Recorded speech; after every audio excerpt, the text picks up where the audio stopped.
Hello दोस्तों, स्वागत है आपके अपने चैनल सक्सेस स्टडी पॉइंट में।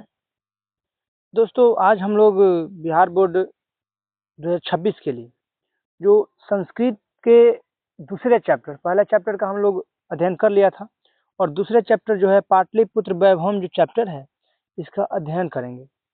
तो पहले हम इस चैप्टर का लाइन बाय लाइन यानी कि पूरे अर्थ को जानेंगे। उसके बाद हम लोग चैप्टर के हर एक क्वेश्चन को जानेंगे। बिहार बोर्ड में किस तरीके से क्वेश्चन पूछे जाते हैं उस तरीके के क्वेश्चन को जानेंगे। तो हम चलते हैं बिना समय गंवाए हुए चैप्टर की ओर। तो चलते हैं, जिसमें हम लोग का दूसरा चैप्टर जो है पाटलिपुत्र वैभवम है। तो पाटलिपुत्र वैभवम जो चैप्टर है इसके हम जानेंगे कि पाटलिपुत्र वैभवम का मतलब क्या होता है। तो ध्यान देना है, पाटलिपुत्र वैभवम जो लिखा है, पाटलिपुत्र वैभवम जो लिखा है, इस पाटलिपुत्र वैभवम का मतलब होता है पाटलिपुत्र की सुंदरता, यानी कि वैभव। वैभव मतलब सुंदरता हो सकता है, वैभव हो सकता है, उसका ऐश्वर्य हो सकता है। तो पाटलिपुत्र वैभव यानी पाटलिपुत्र की सुंदरता के बारे में इस चैप्टर में बताया गया है कि पाटलिपुत्र की सुंदरता क्या है। चलते हैं आगे हम लोग।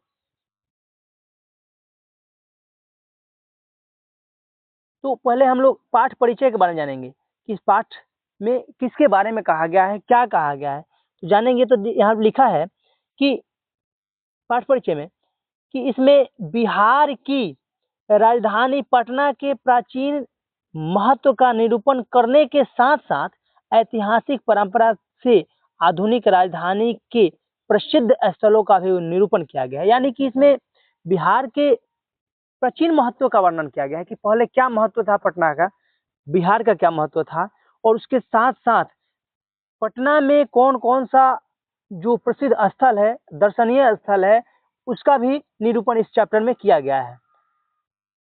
आगे चलते हैं, तो हम लोग पाठ की चलते हैं डायरेक्ट। लिखा है इसमें कि बिहार राज्यस्य राजधानी नगरम पाटलिपुत्रम सर्वेषु कालेषु महत्वम धारयत। यानी कि बिहार राज्य की राजधानी नगर, जो राजधानी है पाटलिपुत्र, जो पाटलिपुत्र है, बिहार राज्य की राजधानी जो पाटलिपुत्र है, सर्वेषु कालेषु यानी कि सभी समयों में, सभी कालों में महत्वम धारण यानी कि महत्वशाली रहा है, यानी कि महत्व को धारण किया हुआ रहा है। तो बिहार राज्य की राजधानी जो पाटलिपुत्र है सभी समयों में, सभी कालों में हमेशा क्या किया है, तो महत्वशाली रहा है, यानी कि महत्व धारण किया हुआ है। आगे चलते हैं, तो आगे है, ध्यान देना है।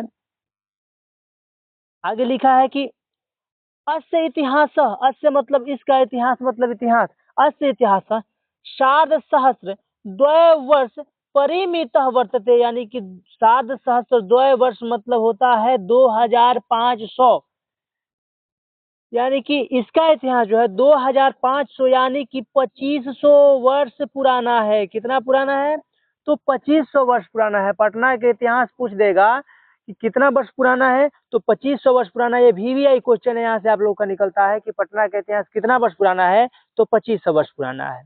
आगे लिखा है कि अत्र धार्मिक क्षेत्रम, अत्र मतलब यहाँ, धार्मिक क्षेत्र मतलब धार्मिक क्षेत्र, राजनीतिक क्षेत्रम राजनीतिक क्षेत्र, धार्मिक क्षेत्र, राजनीतिक क्षेत्र, उद्योग क्षेत्रम यानी कि उद्योग क्षेत्र, च विशेषण ध्यानाकर्षम यानी कि यहाँ क्या क्या है, तो आधुनिक धार्मिक क्षेत्र है, यहाँ पे धार्मिक क्षेत्र है, राजनीतिक क्षेत्र है और उद्योग क्षेत्र है। इस तरीके से बहुत सारा क्षेत्र है जो ध्यान को क्या करता है, आकर्षित करता है। तो इसका हिंदी हम कैसे जानेंगे, तो लिखा है इसका अर्थ कि इसका इतिहास 100 वर्षों का है, यानी कि पटना का इतिहास 2500 वर्षों का है।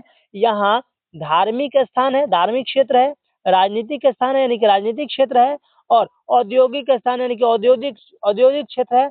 विशेष रूप से आकर्षक है, ये सब आकर्षक यानी कि मन को आकर्षित करने वाला है। आगे चलते हैं हम लोग। आगे है कि वैदेशिका यात्रिण मेगस्नी फहयान विंसंग इत्सिंग प्रभृत्य पाटलिपुत्रस्य वर्णन स्व स्व स्मरण ग्रंथेषु चक्रु। यानी कि वैदेशिका यात्रा ने विदेशी यात्री जो है, कौन कौन है विदेशी यात्री, तो मेगास्थनीज है, फयान है, वेनसंग है, इंसिंग है, ये सब जो विदेशी यात्री जो है वो पाटलिपुत्र जो है, पाटलिपुत्र का वर्णन स्व स्व स्व मतलब होता है अपने, और स्व स्व मतलब अपने अपने। तो स्व स्व यानी कि स्व एक अव्यय शब्द है, तो स्व स्व यानी कि अपने अपने स्मरण ग्रंथेषु चक्रु, यानी कि अपने अपने ग्रंथों में क्या किया है, इसका वर्णन किया है। आगे चलते हैं।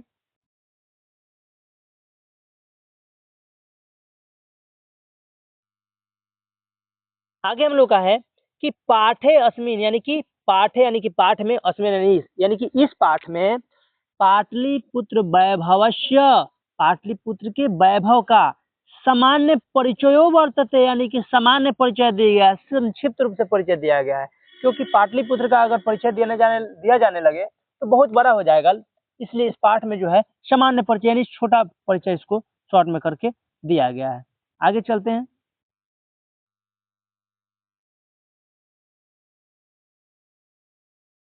आगे हम लोग का लिखा है कि प्राचीनेषु भारतीयेषु नगरेषु अन्यतम पाटलिपुत्रम अनुगंगम वस द्विचित्रम दुविचित्रम महानगरम बभूव, यानी कि प्राचीन भारतीय नगरों में जो पटना नगर है, ये जो है गंगा नदी के किनारे, अनुगंगम किस नदी के किनारे, गंगा नदी के किनारे वसा एक विचित्र महानगर है।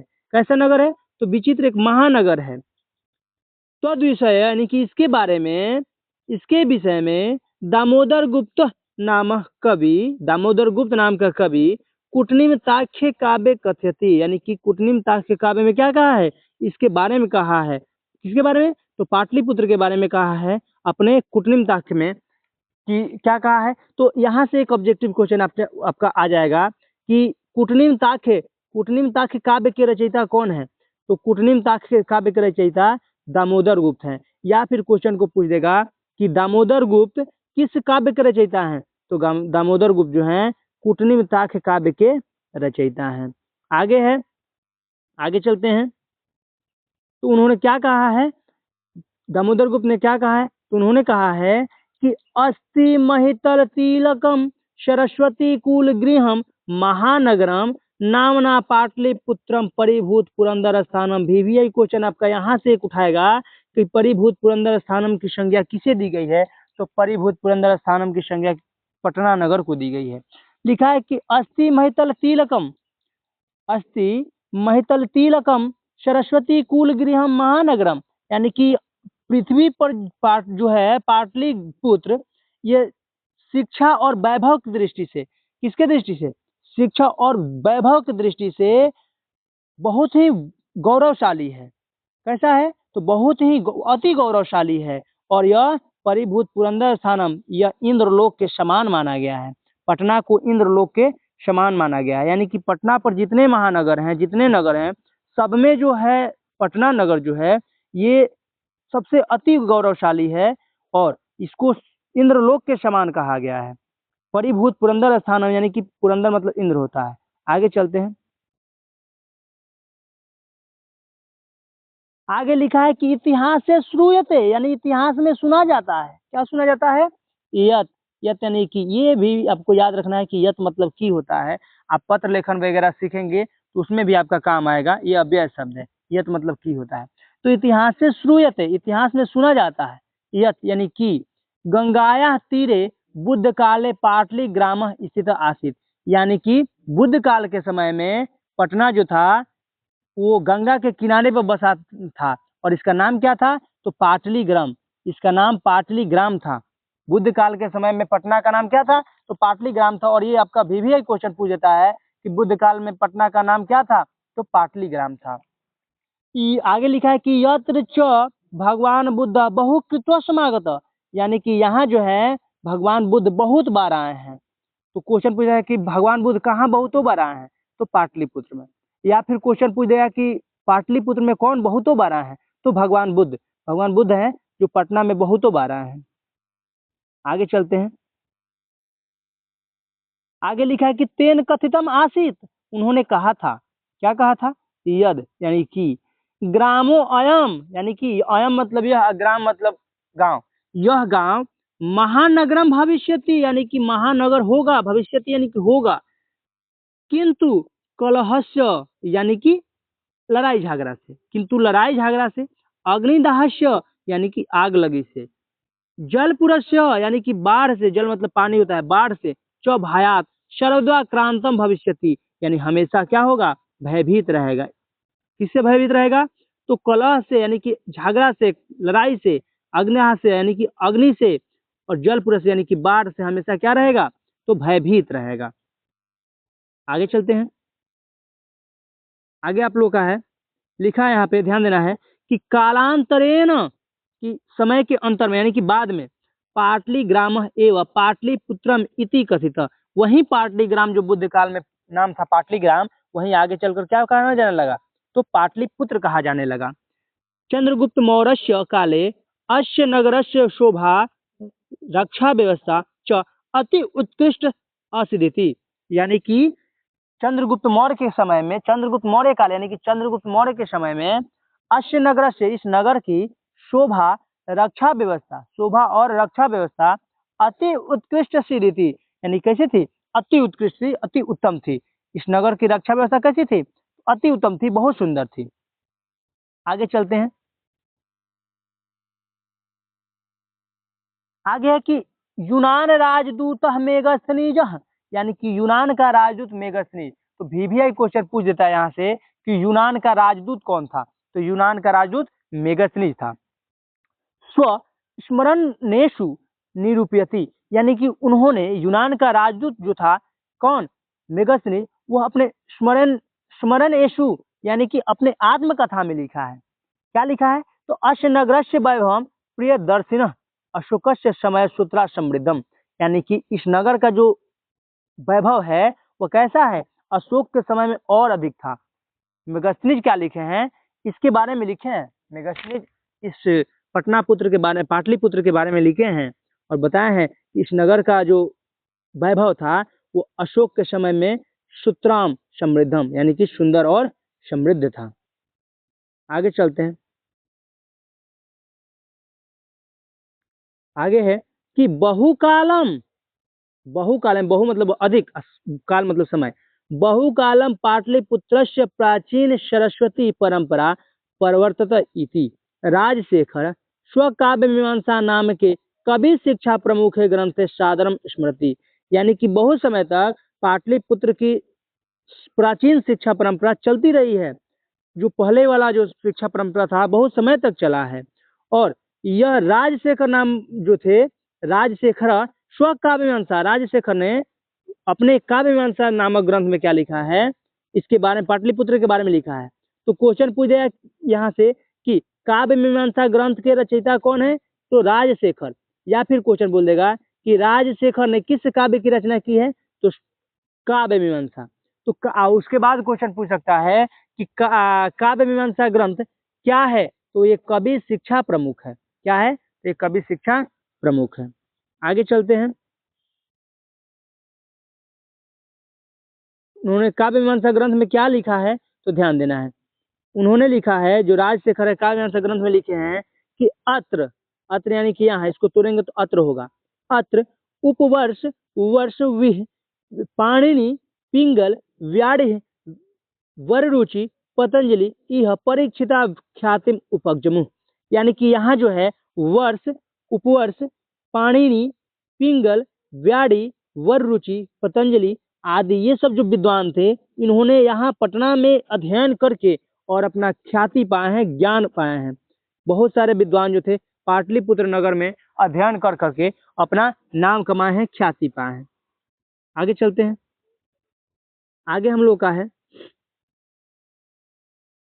कतिपयेषु प्राचीन संस्कृत ग्रंथेषु पुराणादिषु पाटलिपुत्रस्य नामांतरण पुष्पुर कुसुमपुर वा प्राप्यते। VVI क्वेश्चन है यहाँ पे कि कतिपयेषु प्राचीन संस्कृत ग्रंथेषु, यानी कुछ प्राचीन संस्कृत ग्रंथों में, पुराणों में, पाटलिपुत्र से, पाटलिपुत्र का नामांतर यानी कि पाटलिपुत्र का दूसरा नाम पुष्पपुर और कुसुमपुर मिलता है। पाटलिपुत्र का दूसरा नाम क्या मिलता है, तो पुष्पपुर और कुसुमपुर मिलता है। तो VVI क्वेश्चन है कि कुछ संस्कृत प्राचीन संस्कृत ग्रंथ में या पुराणों में पटना के और क्या नाम मिलते हैं? तो पुष्पपुर और कुसुमपुर नाम मिलते हैं। आगे है कि अनेन ज्ञायते, इससे क्या पता चलता है? अनेन ज्ञायते यानी इससे पता चलता है, यत यानी कि, अभी बोले हैं ना कि यत को ध्यान में रखना है, बार बार आएगा। अत यानी कि नगरस्य अस्य समीपे, यानी इस नगर के समीप में, अस्य यानी इस नगर यानी कि नगर के, समीप यानी कि समीप में, इस नगर के समीप में पुष्पानाम बहुम उत्पादनम भवति स्म, इस नगर के समीप में फूलों का क्या होता था? बहुत अधिक उत्पादन होता था। इसी से मालूम चलता है कि इसका क्या है, इसका नाम पुष्पपुर या कुसुमपुर मिलता है। आगे चलते हैं। पाटलिपुत्रम इति शब्द अपि पाटल पुष्पानाम पुतलिका रचनाम श्रुत्य प्रचलित, यानी कि जो पाटलिपुत्र शब्द जो है, इसका नाम किस रचना से प्रचलित हुआ? तो पाटल पुष्पों की पुतलिका रचना से इसका नाम प्रचलित हुआ। आगे कि शरद काले, यानी कि शरद काल में, नगरे अस्मिन, इस नगर में, कौमुदी महोत्सव इति महान समारोह, यानी कि कौमुदी महोत्सव जो था शरद काल में मनाया जाता था। किस काल में मनाया जाता था? तो काल पूजेगा तो शरद काल में। गुप्त वंश काले अति प्रचलित, और गुप्त वंश के शासन काल में जो था कौमुदी महोत्सव बहुत प्रचलित था। तो क्वेश्चन पूछता है कि कौमुदी महोत्सव कब मनाया जाता है, किस काल में मनाया जाता है? तो शरद काल में। और वंश पूछेगा कि किसके वंश में मनाया जाता था? तो गुप्त वंश के काल में कौन सा क्या मनाया जाता था? तो हम लोग का कौमुदी महोत्सव मनाया जाता था। आगे चलते हैं। आगे लिखा है कि तत्र सर्वे जना आनंद मग्न अभुवन, इस अवसर पर सभी लोग क्या होते थे? आनंद मग्न हो जाते थे, प्रसन्न हो जाते थे, खुश हो जाते थे। शाम प्रति एक भी है अव्यय शब्द। शाम प्रति का मतलब होता है इस समय। दुर्गा पूजा वासरे तादृश एवं समारोह दृश्यते, यानी कि इस समय जो है दुर्गा पूजा के अवसर पर, आगे देखना है, तो इस समय जो था तत्र यानी कि इस अवसर पर, तत्र सर्वे जना क्या होते थे? सभी लोग आनंद मग्न हो जाते थे। संप्रति यानी कि इस समय दुर्गा पूजा वासरे तादृश एवं समारोह दृश्य, यानी इस समय जो है दुर्गा पूजा जैसे मनाया जाता है वैसे ही पहले क्या मनाया जाता था? तो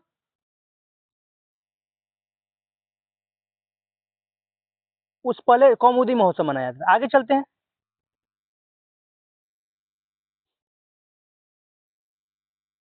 काल चक्र औषाध यद्यपि मध्यकाले पाटलिपुत्र वर्ष सहस्त्र परिमित जीर्ण तत्र जिनात्र अनुभव, यानी कि इस समय जो है जैसे समय समय परिवर्तन होते गया, समय बीतते गया, तो समय परिवर्तन के कारण मध्यकाल में, कब? तो मध्यकाल यानी कि मध्यकाल में पाटलिपुत्र जो है लगभग 1000 वर्षों तक जीर्ण शीर्ण रहा, यानी कि पिछड़ा रहा। जीर्ण शीर्ण मतलब होता है पिछड़ा रहा, टूटा फूटा, यानी कि बहुत बहुत पिछड़ा रहा। तस्य संकेत अनेकेषु साहित्य ग्रंथेषु मुद्रा राक्षसीषु लभते, इसका संकेत किसमें मिलता है? तो मुद्रा राक्षस नामक ग्रंथ में मिलता है। मुद्रा राक्षस ग्रंथ में मिलता है कि पाटलिपुत्र जो है मध्यकाल में 1000 वर्षों तक जीर्ण शीर्ण रहा, यानी कि बहुत पिछड़ा रहा, टूटा फूटा रहा, एकदम जर्जर रहा। आगे चलते हैं।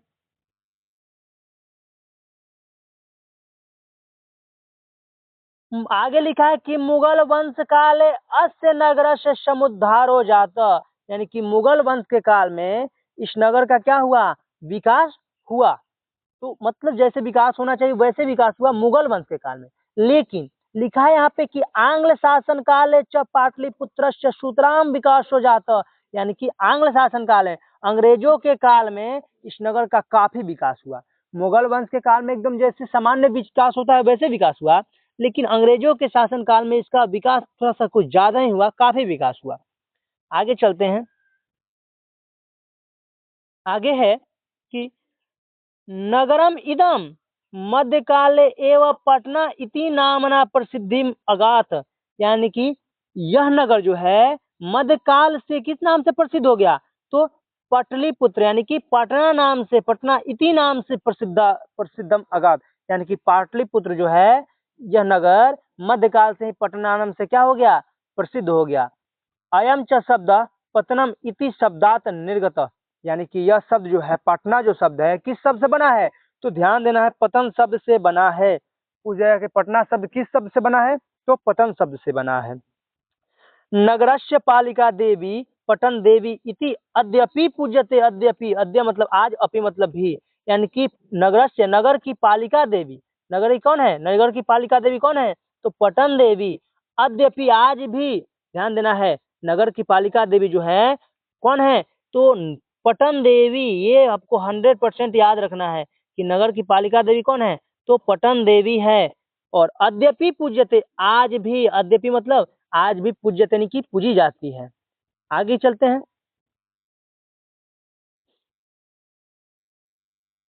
आगे है लिखा है, ध्यान देना है कि संप्रति, फिर बोल रहा है ना, संप्रति मतलब क्या होता है, तो संप्रति मतलब होता है इस समय, संप्रति मतलब क्या होता है, इस समय, इस समय जो है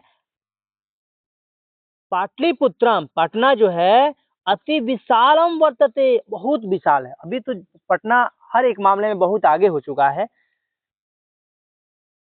बिहार से राजधानी च अस्ति, और बिहार की राजधानी है, विशाल तो है ही, बिहार विशाल के साथ साथ यह बहुत पटना बिहार की राजधानी भी है। अनुदिनम, अनुदिनम यानी अनु मतलब आने वाले, दिन मतलब दिन, आने वाले दिनों में नगरस्य विस्तार भवति, यानी कि नगर का विस्तार धीरे धीरे हो ही रहा है, रुका नहीं है, दिन प्रतिदिन इस नगर का विस्तार होते जा रहा है।